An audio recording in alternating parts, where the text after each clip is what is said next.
Assalamualaikum warahmatullahi wabarakatuh. Saya Nur Fadila, NIM 1750037. Di sini saya akan mempresentasikan hasil penelitian saya yang berjudul Sistem Pendukung Keputusan Penerima Bantuan Pangan Non-Tunai menggunakan metode Analytical Hierarchy Process atau AHP dan Top 6.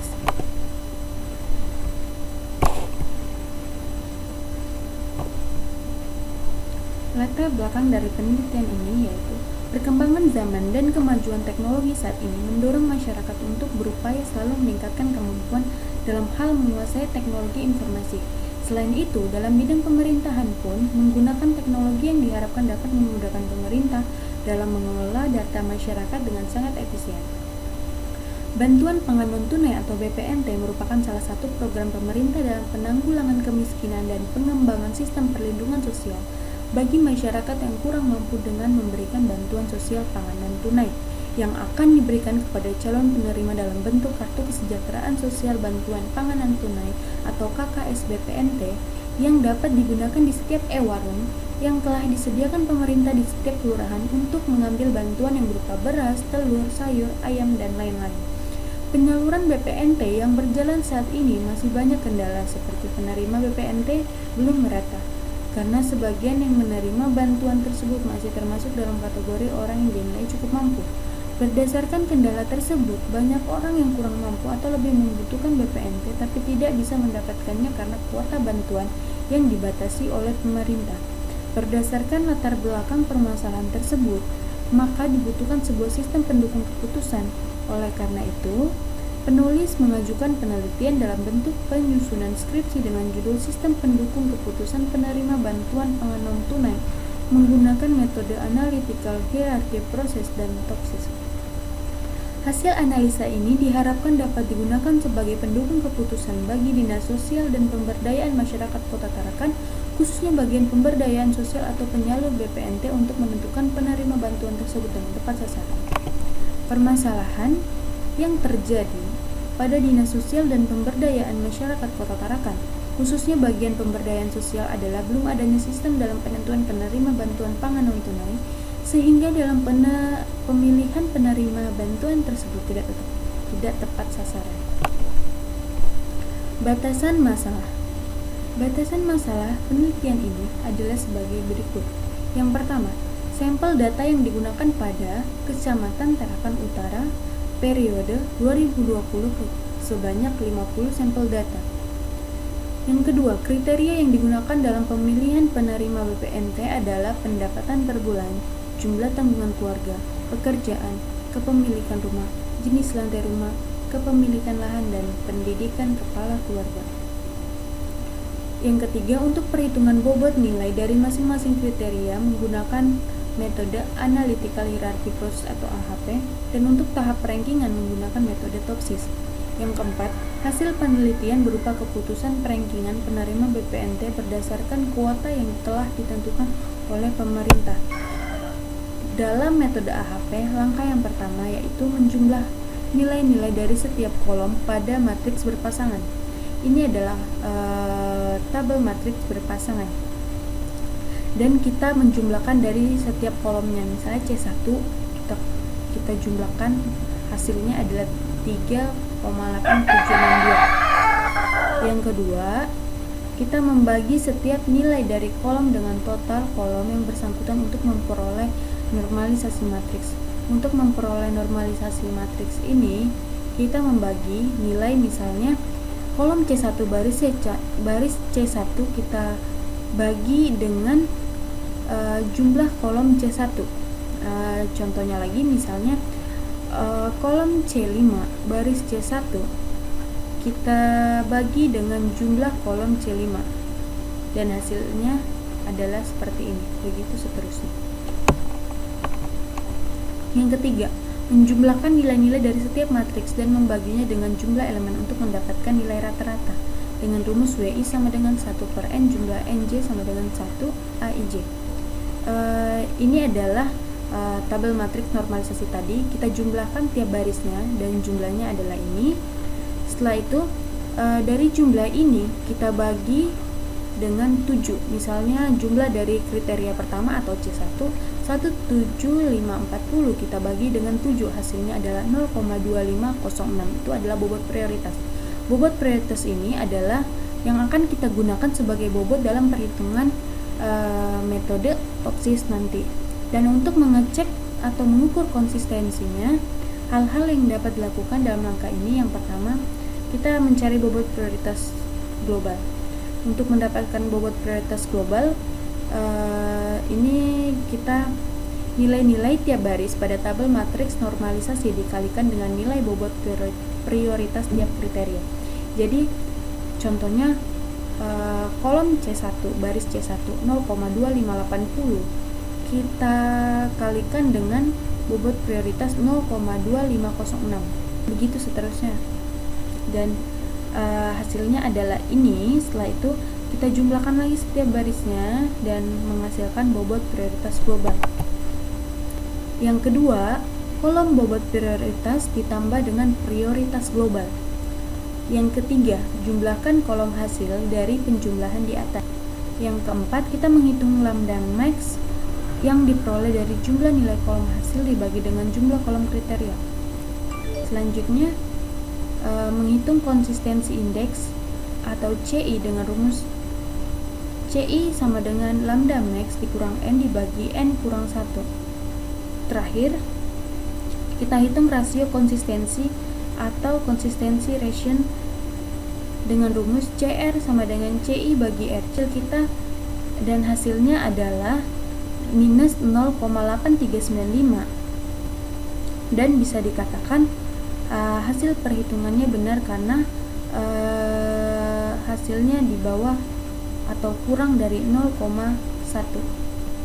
Langkah yang pertama dalam metode TOPSIS yaitu menentukan nilai-nilai alternatif berdasarkan subkriteria. Untuk mendapatkan nilai pembagi ini, caranya yaitu akar 5 pangkat 2 kita tambah dengan 4 pangkat 2 ditambah lagi dengan 1 pangkat 2, begitu seterusnya dalam satu kolom ini, dan hasilnya adalah 25,7682. Dalam mendapatkan tabel normalisasi matriks ini, nilai 5 kita bagikan dengan 25,7682. Hasilnya adalah matriks perbandingan berpasangan yang ternormalisasi seperti ini. Selanjutnya, yang ketiga, membuat matriks keputusan yang ternormalisasi terbobot dengan rumus YIJ sama dengan WIRIJ. Selanjutnya, menentukan matriks solusi ideal positif dan negatif. Jadi, untuk di sini kolom C1-nya adalah cost. Maka dari baris max-nya kita ambil nilai yang terendah. Begitu pula kebalikannya di min-nya, karena dia cost kita cari nilai yang tertinggi. Begitu seterusnya. Yang kelima, menentukan jarak antara nilai setiap alternatif dengan matriks solusi ideal positif dan negatif dengan rumus sebagai berikut, dan hasilnya adalah sebagai berikut. Yang kelima, menentukan nilai preferensi untuk setiap alternatif dengan rumus FI sama dengan DI min dibagi DI min ditambah DI plus, dan hasil dari nilai preferensinya adalah sebagai berikut. Setelah itu dirankingkan berdasarkan nilai preferensi yang tertinggi sampai yang terendah, dan ini adalah hasil dari rankingan berdasarkan nilai preferensi yang telah kita dapatkan. Demonya adalah form launching. Kita inputkan nama pengguna, kita inputkan passwordnya, login berhasil. Yang pertama kita masuk ke tabel alternatif. Di sini saya sudah menginputkan 50 data saya.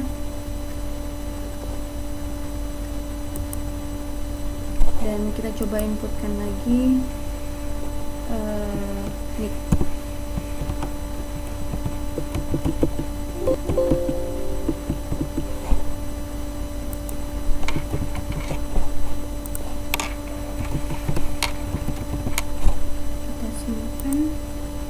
Data berhasil disimpan. Terus kita coba masukkan, ini nggak bisa diketik huruf ya. Terus kita coba masukkan Karena nik itu jumlahnya ada 16 digit, kita coba masukkan di bawah 16 digit.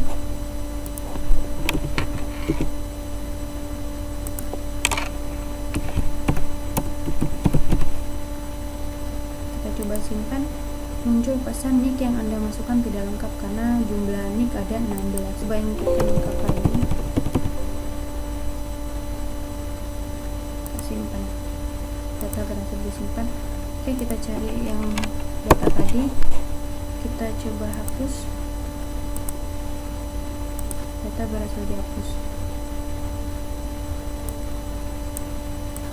Tidak ada. Kita masuk ke form kriteria. Ini kita manggil dari form alternatif. Kita panggil 052. Kita input subkriterianya dan akan otomatis muncul bobot dari subkriteria tersebut. Kita coba simpan. Muncul pesan data berhasil disimpan. Setelah itu kita coba ubah. Setelah ini 2, kita ubah kita ubah jadi 1. Data berhasil diubah. Terus ini udah 1. Terus kita hapus. 052 sudah tidak ada. Kita masuk ke perhitungan. Di sini perhitungan AHP sudah ada skala perbandingan yang telah ditentukan. Kita hitung. Ini adalah hasil dari matriks skala perbandingan. Kita jumlahkan kolomnya. Ini adalah jumlah kolomnya. Selanjutnya normalisasi matriks. Kita cari bobot prioritasnya. Ini adalah bobot yang akan kita gunakan dalam perhitungan topsis berikutnya. Setelah itu untuk mengukur konsistensi dari perhitungan kita, ini prioritas global, terus bobot prioritas tambah prioritas global, terus kolom hasilnya dijumlahkan, mencari lambda max, CI, C. Setelah itu kita masuk ke form topsis. Ini adalah kita tampilkan kembali bobot kriteria yang telah kita dapatkan pada perhitungan AHP tadi. Terus ini ada data penilaian yang dari form kriteria tadi. Terus kita mencari nilai pembaginya atau nilai akar yang sesuai rumus tadi. Ini ada nilai pembagi. Terus matriks ternormalisasi, normalisasi terbobot. Ini berdasarkan tabel normalisasi dikalikan dengan bobot yang telah kita dapatkan di perhitungan AHP tadi. Ini adalah solusi ideal positif dan negatif berdasarkan tabel ternormalisasi terbobot. Setelah itu kita cari jarak solusi ideal positif dan negatif. Ini adalah kolom solusi ideal positif dan ini kolom solusi ideal negatif. Nilai preferensinya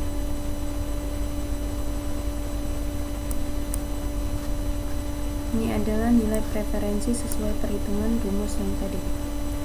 Terus kita rankingkan. Nah, ini yang ranking 1 Indrianti Agustina, yang kedua yang ranking terakhir yaitu Rohani dengan nilai preferensi 0,0358. Misalnya kita misalnya pemerintah menentukan kuota pada tahun ini sebanyak 20. Jadi yang akan mendapatkan bantuan pangan non tunai berdasarkan kuota yang telah ditentukan pemerintah dan berdasarkan ranking yang kita dapatkan adalah sebagai berikut.